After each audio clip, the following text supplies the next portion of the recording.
गांव से दूर घने जंगलों के बीच एक पुराना रेलवे स्टेशन था, कोयलपुर स्टेशन। लोग कहते थे कि यहाँ कई साल पहले एक भीषण ट्रेन हादसा हुआ था, जिसमें दर्जनों यात्रियों की मौत हो गई थी। हादसे के बाद स्टेशन बंद कर दिया गया, लेकिन कुछ लोगों ने दावा किया कि रात के समय वहाँ अजीबोगरीब घटनाएं होती हैं।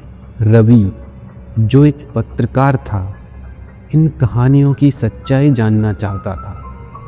एक रात वह अपने कैमरे और टॉर्च के साथ स्टेशन पहुंचा। चारों ओर घना अंधेरा था और हल्की हल्की ठंडी हवा चल रही थी। स्टेशन के जर्जर बोर्ड पर धुंधले अक्षरों में लिखा था, कोयलपुर जंक्शन। जैसे ही रवि ने प्लेटफॉर्म पर कदम रखा, उसे लगा कि कोई उसकी ओर देख रहा है। उसने इधर उधर देखा, लेकिन कोई नहीं था। अचानक लाउड स्पीकर से एक मध्यम टूटी फूटी आवाज़ आई, यात्रियों से अनुरोध है कि प्लेटफॉर्म से दूर रहें, ट्रेन किसी भी समय आ सकती है। ये सुनकर रवि चौंक गया। यह स्टेशन तो सालों से बंद है, फिर ये अनाउंसमेंट कैसे हो सकता है? तभी उसे दूर से ट्रेन की सीटी सुनाई दी। उसने घड़ी देखी, रात के 1:45 बज रहे थे।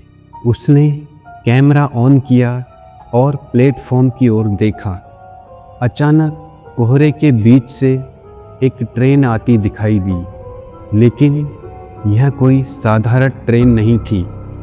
इसके डिब्बे जले हुए थे, खिड़कियां टूटी हुई थी और अंदर से धुआं निकल रहा था। ट्रेन प्लेटफॉर्म पर आकर रुक गई। रवि का दिल जोर जोर से धड़कने लगा। तभी उसने देखा कि ट्रेन में कुछ परछाइयाँ हिल रही थी। धीरे धीरे उन परछाइयों ने इंसानों का रूप लेना शुरू कर दिया। उनके कपड़े जले हुए थे, चेहरे पर गहरे घाव थे और आँखों में एक अजीब सी चमक भी थी। तभी एक डरावनी आवाज़ गूंजी, अंदर आ जाओ, ये ट्रेन तुम्हारी भी मंजिल है। रवि का खून जम गया। उसने अपने पैरों को तेजी से घसीटा और प्लेटफॉर्म से भागने लगा।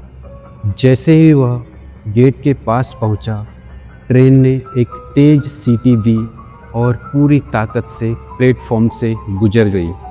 सुबह जब गांव वालों ने रवि को स्टेशन के बाहर बेहोश पाया, तो उसके हाथ में कैमरा था।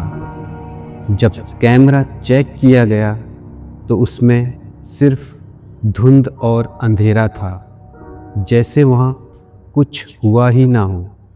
लेकिन रवि जानता था, कोयलपुर स्टेशन पर वो भूतिया ट्रेन आज भी आती है, हर रात 1:45 बजे। और जो भी उस ट्रेन में चढ़ता है, वो कभी वापस नहीं आता।